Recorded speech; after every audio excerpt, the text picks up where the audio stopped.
All right, guys. Welcome back, Kaz. Episode 2. Coffee again. Got my Raleigh mug that I picked up at RDU Airport. There you go. And there. Good souvenir. I like that. I have that every evening with my tea. Keep it local. Yep. But yeah, if you listen to our first episode, we talked about how we ended up in Raleigh, a bit of our background story coming from Australia, your teaching, etc. So today we're going to chat about why we love Raleigh, why we kept coming back to Raleigh. As we mentioned in episode 1, we've moved here 3 times, now here permanently with a green card. But initially it was through a teaching program. And we're going to talk about some of the interesting characters we met, how our intentions for living in Raleigh, how we got out into the community and survived with you through your teaching job and now thriving. What else? Yeah, I mean, we really want to chat a bit about, specific things that we did and really intentional things to make sure that we really enjoyed this opportunity of living here. We didn't know what we were going to expect, but we knew we wanted to make it fun. And we had other experience living in other countries, so we knew what to do. But we want to share that because we know that a lot of people are actually thinking of moving to Raleigh. We have probably listeners from around the world. If you're joining us from there, thank you. We know you've probably followed us from Why Travel Blog, so we appreciate your support, but who may be interested in living in another country as well, or even coming here.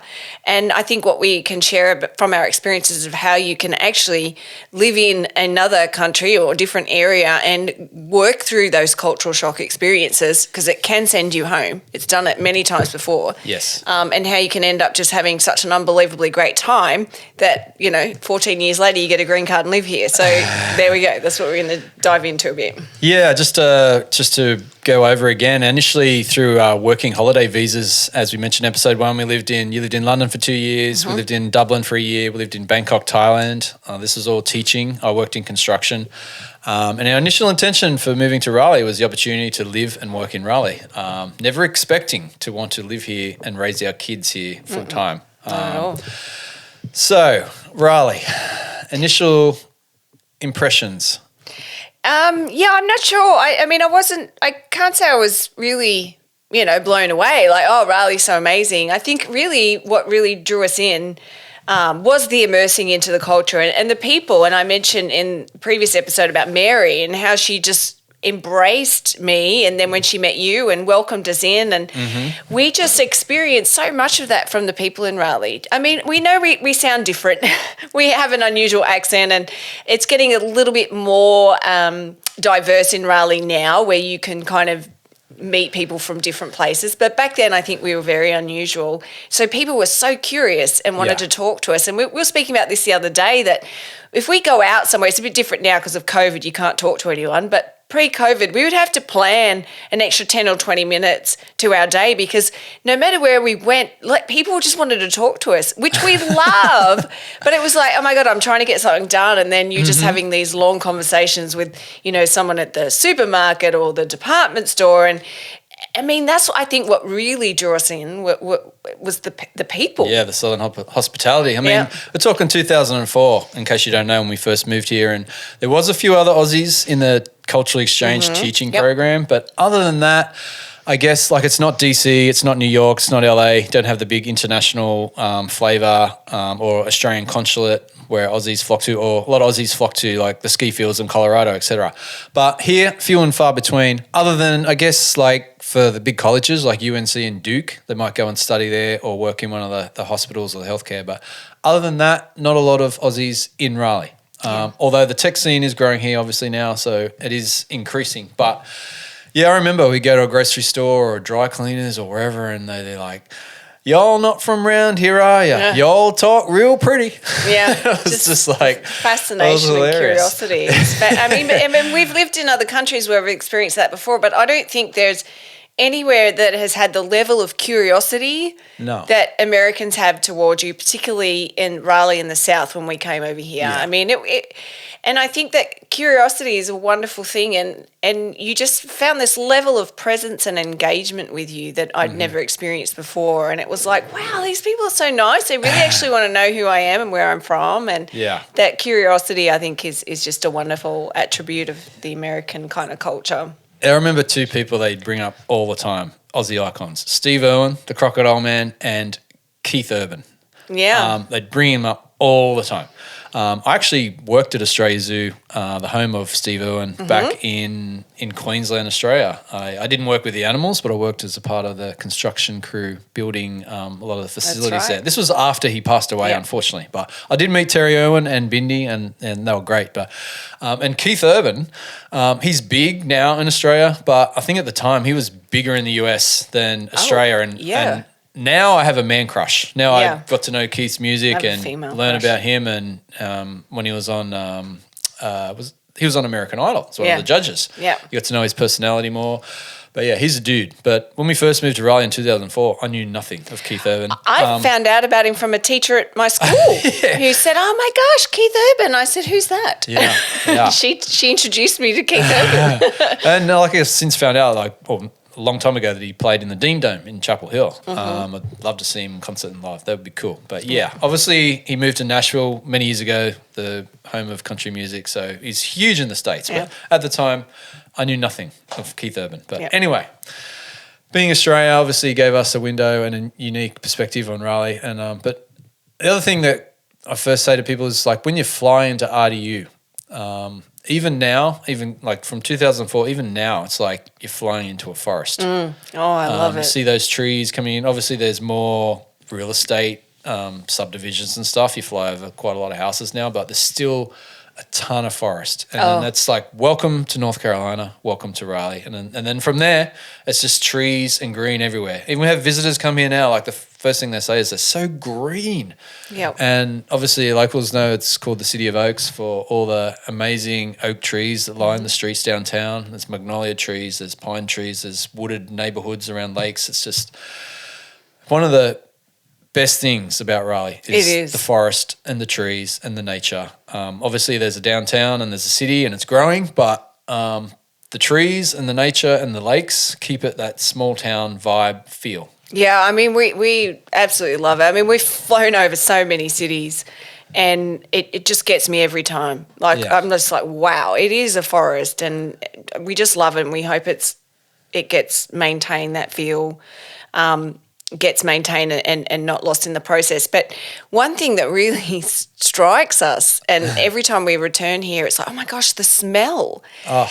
It's the pine Carolina trees. pines. It's that smell. It's so unique. And I remember back in Burleigh on the Gold Coast where we were living before we moved back over here in 2017, our daughter attended school for a short time and they had this little grove of pine trees. Now, we have Norfolk pines in Australia, which are completely different to pine trees here, very different. But they had this really unusual grove of pine trees. In her school playground, I remember. Yeah, it was down the back. That was similar to the North Carolina pines. Yeah. And when I would walk down there, that smell would hit me and I'd instantly be transported back here to Raleigh and just like, oh my gosh, we've got to move back. Oh, that's one of those things is like your senses where something that takes you back to a moment in time or a place, like whether you hear something, you see something, or you smell something. And yeah, I was exactly the same. I used to walk past them and touch them. I was like, but yeah, the trees and then the lakes, all the amazing lakes and the greenway system and the trails. So I think they do a good job of keeping up to them. They're actually expanding it, but obviously we grew up by the beach in Australia, and that was one thing. Could we handle living away from the coast? Tough. But we've since come to love lake life. There's a different energy around lakes. Obviously, there's no fear of sharks or crocs like in the rivers we get back in home. Jellyfish. But yeah, we love the lakes. We lived on, when we first moved to Raleigh, we lived on an apartment complex right on Lake Johnson, which is off Avon Ferry Road near NC State University. And yeah, it's still our favourite lake to this day.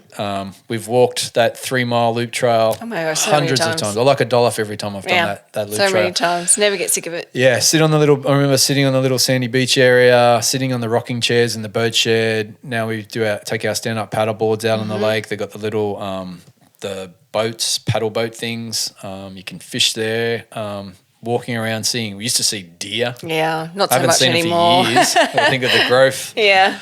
Unfortunately, they've moved on. But the lake life. We love lake life in Raleigh and North Carolina, actually. And it's just so peaceful and serene and stuff like that. But I mean, we still love going to the beach, don't get me wrong. But just being close to water. Yeah. is cool. I think that's one of the things that really did draw us into life here was just living on that lake, and every afternoon we'd go for a walk and unwind, and it was just that, again, that connection to the nature that we had. Yeah. That was just really wonderful, and we really fell in love with that lake and the Carolina Pines and the nature here. And yeah, I mean, even like you drive down 40 down to Wilmington, it's like a 2-hour straight shot down Interstate 40, and pretty much it's just a corridor of trees down you. When you go up the 40 from Raleigh to Durham and stuff, trees, it's just forest everywhere. Yeah. It's amazing. So nice. Please don't lose that, Raleigh. So with all good your for growth, energy. look after the trees. Yeah. Yes, especially now with the 2020 crazy year behind us with COVID and people being asked to stay home, and it's so important to get out in nature, and the trees and the oxygen and stuff is just uplifting. Yeah, it does. I think it Very brings a certain grounded. kind of Like zen, very grounded. let's talk about the oak trees. Like,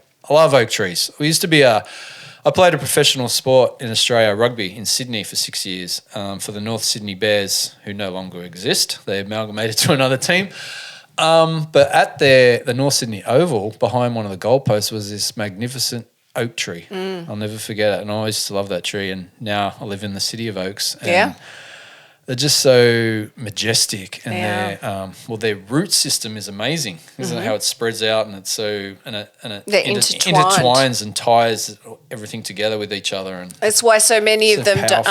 aren't they don't fall over during hurricanes, because their foundation is just like their roots are all intertwined. So as a family, as a group, they hold each other up. Yeah, beautiful. Yeah, that's magnificent tree. My favourite. Yeah, I'm biased probably now. I live here, but like there's something special. They are them and gum trees back in Australia. Gum trees, of course. Yeah, we love favorite. our gum trees, our gummies. Yeah. Yeah. But anyway, I could sit here and talk trees, about trees lakes, all day. Lake Johnson. But yeah, I mean, so like we'll just share a couple of things that very helpful that we have found. But for us, when we moved here, and we've had this approach everywhere that we've lived, is we are going to immerse ourselves in the culture, because that's why we came here. That's why we moved here. We wanted something different. We love living in other countries because we love difference. Yeah. We love diversity. We love being part of it. Yeah, love being a stranger in a city, just wandering around, but also meeting people, which we're going to get to. Yeah. But, we whenever we travel or live somewhere, we like to live like the locals. I know that's a cliche term or whatever, but do what the locals do. Mm-hmm. The activities the locals do, the festivals, the events, eat where the locals are at the local shops, drink where the locals drink, talk to the locals, ask the locals for tips, where to go, things to do, everything. Yeah. And that's what we did, because obviously you come across with a culture exchange program with teachers from all around the world, and some teachers really struggled because on the weekends they just hibernated in their apartment and did schoolwork. Yeah. And got, down in the dumps and left early. Yeah, that's right. Didn't stay for their whole teaching visa contract. Yeah, Whereas us, from day one, we're out meeting the people. We're going to the sporting events. We're going to the festivals. We're meeting the locals. We're going to the pub. We're going to the bars. We're going to the coffee shops. Yeah, I mean, we got out there, and I think what really helped us was living in Raleigh, because I know a lot of the teacher friends that didn't stay beyond a year, they didn't, and so they did feel a lot more isolated. Yeah, we had that access to lots of things. As we mentioned, Caroline taught in South Smithfield Elementary School down in Johnson County, which is a 40-minute commute from Raleigh. But we lived in Raleigh. And they lived in an apartment complex in Clayton, which was a bit more isolated. Clayton was really small at the time. It's grown a lot real since cool then. Place now. But most of us got out and we had a ton of fun and stuff, and got amongst the Raleigh and Wake County life. But if you didn't, it made it very difficult. So if you're moving here right now, keep that in mind. Like, don't just buy a house or rent an apartment or a condo and just live within your four walls and stuff. Yeah, I mean, it's like making an effort, because we made an effort to get out and meet different people, locals. We made an effort to get involved in the sport. It was pretty easy, really, because Craig's a big sport person, so it was easy for us to head to Chapel Hill, and we watched games and went to festivals and experienced different music and did a lot of travel. So we were just like, we're not here, like I was here with the responsibility to the cultural teaching exchange program, but that was not really our ultimate purpose for being here. It was to experience the US culture. And that was also part of the cultural exchange program, that we had to experience the culture in order to go home and exchange what we'd learned about the culture with our home culture. So we really did well at making sure that we did that. Yeah, absolutely.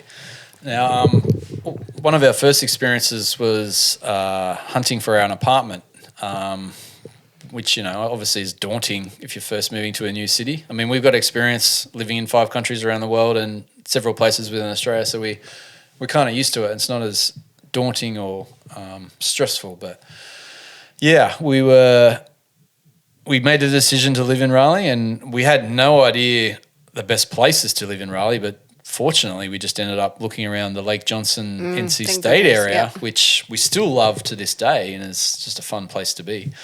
We were quite a bit younger then, 2004, a bit more party scene, which, so we're near to the NC State college bars. But we met one of our friends who is still one of our closest friends in Raleigh here to this day. Yeah, he's our first friend and still very good friends. Hedish, who his parents are originally from India, and he moved here when he was very young. I think was he 5 or 3 by memory? I can't remember. But yeah, he's pretty much a local, Raleigh local. But he was one of the managers in an apartment complex, and we walked in looking for a particular apartment, and they didn't have one available at the time, but he suggested we look up the street at another apartment complex where he actually lived. He said, "Oh, by the way, go up there and check that out. Talk to Karen. I know her pretty well. And how about we catch up for a beer sometime?" And then, gave us his apartment number and said, "If you're moving, come and knock on the door." So we did. Probably a few days later, we went and knocked on his door and said, "How about that drink? Let's chat. Tell us about Raleigh." And fast forward to 2021, and we're still very close friends. And he was like our first friend, and then. I mean, again, it was just that Raleigh spirit, so welcoming and friendly. I mean, he was just someone that we spoke to for 5 minutes as we're looking for an apartment, and he's like, "Hey, come and hang out." And so we did. We made that effort to do that, and then we went out with him all the time, and so we met all his friends, some of which we're still friends with today as well. So it was that one connection that you can make that can lead to so many different other ones. Yeah, absolutely. One local who's an expert in the area, knows a lot of people, and just that first step, just chatting with them one-on-one, and then, you just branch out and move on, and your network grows. Yeah. Naturally. From that, we had some fun experiences, went to his friends for an election party, and we're like, my gosh, you have election parties? Like, that's so weird. So it was just experiencing those different cultural things. I think it was Hedish that took us to the Kirby Derby, wasn't it? I think so. That was the Kirby Derby, or which before it was in Dorothy Dix. It's obviously so much bigger now, but we were like, my God, this place is crazy. Look at these people tearing down the hills in go-karts. Like, this is just insane fun. I forgot about the election party. Obviously coming off an election, but because of COVID, everyone's kind of in their own little bubble. But 2004, we went to the election party, and for Australians, like, we're not into politics like you guys are in the US. We're more interested in sports and other activities. But to go to an election party was it was like going to watch a Super Bowl or something. Yeah. Sitting around drinking and eating, people bringing their dogs. And the house was packed. It was a house in one of our favourite neighbourhoods now, Boylan Heights. And I'm like, oh, wow, this is crazy. Yeah. And then they're watching the votes come in and the collegiate map, which is still confusing. And it was fun. That was an introduction in itself to life in the US. It was so good. And Halloween parties. And it was like, wow, this is just so much fun. Again, that was just that immersion into that culture, the differences. That was fun. And one of our favourite things that we did was we were actually with our Aussie mate when we did this, but we crashed a frat party. Oh. And that, I think, was on the highlight list. We didn't even realise we could do that. But, growing up in Australia, watching American Pie and all those college-type movies with frat parties, and out at Chapel Hill we did, and we couldn't believe they were all drinking out of red cups. Red cups. Oh, my God, they really do it. I was looking around. we didn't go to a game on this particular night. I think a bunch of the exchange students, there was an Aussie mate, Mick, and his friend. A few of our friends from England, one from Wales, and the other one escapes me. But we just went out for a night out in Chapel Hill for a change of scenery. And on Franklin Street, if you know Franklin Street pretty well, down one end there's a frat houses and sorority houses next door. And yeah, I think it was at the end of the bar, like early in the morning, and walked past and there's this massive house party going on. And we're what's going here? What's going on? This They were party. doing their little initiation things, running around the streets naked. Oh my God, dudes were flying down the staircase What naked, is getting this? sprayed with champagne, and there was a DJ in the living room, like a dance party going on. There was the red plastic cups, there was music, unlimited alcohol. We were going like, we've just walked straight onto a movie set. This is amazing. And like we weren't supposed to get in there, but I'm sure it's pretty hard to get into a private frat party, but maybe, I can't remember, maybe because of our Aussie accents and I think the door was wide open. Being a novelty, Yeah. they kind of just let us in. But yeah, then we ended up getting kicked out because our Someone Aussie from our friend's party. friend who was living in Pinehurst decided to pinch the frat boy's girlfriend on the butt and he got very upset. It's like, quick, we gotta go. I was like, so we ran. dude, you could have hit on anyone but the frat boy's girlfriend, the host of the party. I was like, so anyway, That was fun cultural memories, fun. fun memories. Cultural fun. But what if you're just new moving here? What we do moving to new countries is like if you got other people from your home country. What we relied on initially was our connections to our Aussie mates through the teaching program and stuff like that.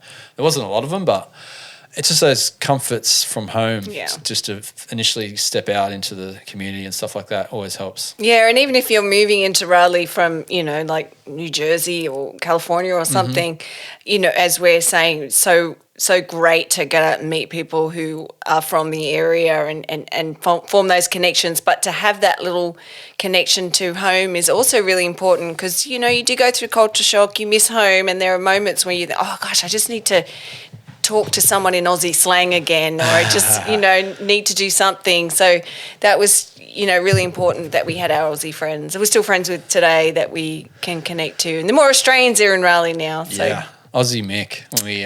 When we get a few beers under our belt and the Aussie slang comes out and our American friends can't understand us. Yeah, they're like, we know you're speaking English, but we have no idea what you're saying. If you don't know It's about our Aussie Aussie slang, slang. we've got a book literally that thick Yeah. on our own language, which is I don't use a lot of it anymore. I've kind of slipped out of it. Yeah, I'm using all because the people don't understand us. Using all the US terminology. Yeah. Or the South terminology. Yeah.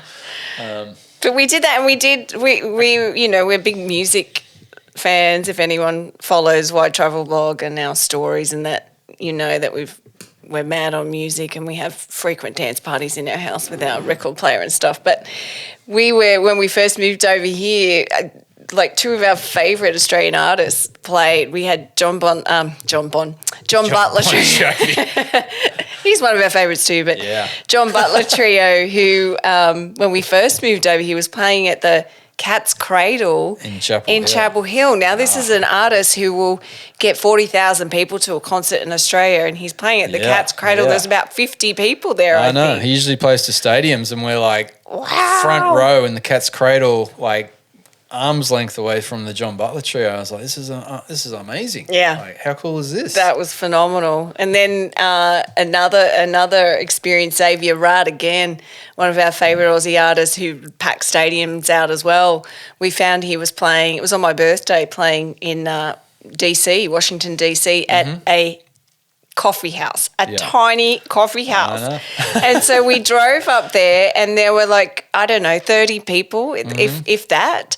And we're sitting here listening to Xavier Rudd, and we got to meet him at the end, and he hugged us, and it was like, wow. Yeah, that was cool. I remember they were sitting at like a table and chair, like in a coffee shop, and like this dude plays at massive festivals and stadiums. I'm like, this is nuts. It's phenomenal. It's phenomenal. So it's all those kind of, just all these incredible experiences like that we were having, that we were just like, this is just an amazing place to live, and these experiences that we keep having, and the people that we're meeting and connecting with, it was just really so much fun. Yeah, yeah. Yeah, we go tailgating, go to sporting events, like the festivals. I mean, there's always something on. I mean, like there's Raleigh. Like, it's grown a lot now, obviously, but now there's Raleigh, and there's all the different pockets of Raleigh, like the Warehouse District, North Hills. And then there's downtown Carey, Apex, Holly Springs, Wake Forest, and then you're close to 30 minutes from Durham and Chapel Hill. I mean, like there's always something to do and something going on.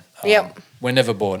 Like I said, it's in the first episode, it's not touristy, but it's very livable. And and the fun place to be. The access to places, and one of the reasons we do love living here, obviously we're travel lovers. It travels in our blood. Feels like we're not trying to drink water from a straw with holes in it if we're not traveling. It just doesn't work. It just doesn't work. So the location for us, and this was another thing when we moved here, we're going to immerse ourselves in the community and we're going to explore because we want to get to know the US. And so we just travelled whenever we could on weekends, on school breaks, and the location here, we flew up to New York for Christmas. We went to Charleston for Thanksgiving. Chicago. Twice. First year was Charleston, second year was Chicago. True. So we did. I remember when we went to Chicago for Thanksgiving. Oh my God! End of November. It was freezing. It was that cold, snowing, wind off Lake Michigan. I remember you were in tears because your hands are in pain. I know, it was terrible. And we're sitting outside watching the tree lighting and snowing, and like. It's like, this is the worst. I'm coming back in summer to Chicago next time. But, we still haven't done it. But central hub location on the East Coast. If you're not familiar with Raleigh, it's like halfway between New York and Florida. Just below Virginia, obviously, and just above South Carolina. And we're like 2 hours to the coast, 3 to 4 hours to the Smoky Mountains in Asheville. So, 5 hours to DC, 6 hours to Atlanta, 8-hour drive to Nashville. It's awesome. Like so many places nearby. Yeah. That's plus Savannah, Charleston, the Outer Banks, Wrightsville Beach, Myrtle Beach if you're into Myrtle Beach. Options. Yeah. And flights too. Like RDU Airport's grown a ton as well. And we've got, direct flights to London and Paris, which is exciting for us. Coming from Australia, like I've lived in the UK, but have never been to mainland Europe. And the journey from Australia to Europe is just like 24 hours. Massive. It's horrible. From Australia to anywhere. Expensive and long. So we're excited to be based in North America and have 8-hour direct flight to Paris and London. I know, it's so good. I was in a couple of years back, went to Austria when it was 2017 or 18, I think, for a conference, and flew over there. It took me 8 hours, and I'm talking to my friends there who live in Europe. How was your flight? I'm like, it was so good. It was only 8 hours. And they just cracked up and they're like, spot the Aussie in the room. Only 8 hours. Only 8 hours. I'm like, it was so easy. Not like 8 hours to Bangkok and then 11 hours to London and then from London to wherever. But now, and also domestically, like Southwest has a big hub at RDU. Delta has a big presence. American Airlines, all the budget airlines. So, we can fly to pretty much anywhere easily. In North America and internationally, or we can just drive up to DC 5 hours and go anywhere. Yep, or so easy. Atlanta is close.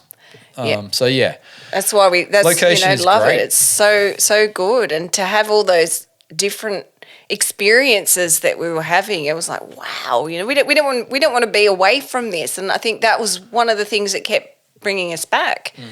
Is we love Australia, and we road tripped around Australia for 18 months when our girls were 6 and 2, and just love it. Amazing country, amazing experience, amazing lifestyles.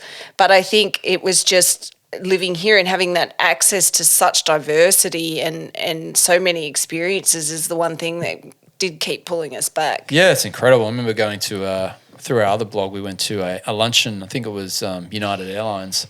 And like in Australia, there's like, 3-4 big cities, Sydney, Brisbane, Melbourne and Perth. And he's talking like, this was in Sydney, and he's like, United Airlines fly from Sydney to LA, and then we connect to 80 US cities or something. And I'm like, it's just like, wow, 80 something all the cities. Choices. I know, it was just amazing, like just another level. All right, stop. Focusing that keeps... that noise. Can you hear that noise? It keeps trucking. I think that's all right. Yeah. I don't know what you switch off that.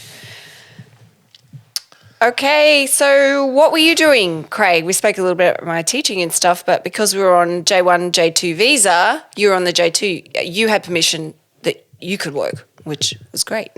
Yeah, I did have permission. I'm not sure if it's still the case, but a J2 visa, dependent visa, I had to wait 90 days before I was legally able to work. But after my professional sporting career in Australia, I worked in construction, building homes, and which I did in Dublin, Ireland, while we were living there. So I thought, to get started working here in Raleigh, that was probably my best bet.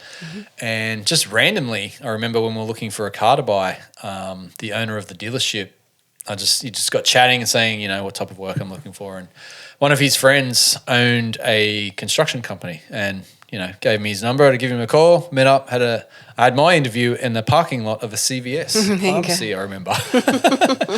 Not as good as an Irish pub, but, Yeah, so I ended up working on a construction crew, a framing crew, and we built some incredibly big houses in the not Holly Springs, it was just off the 1010 road, wasn't it? Around the Carey area and other parts of Raleigh. And so there was a crew of about 10 of us, I believe.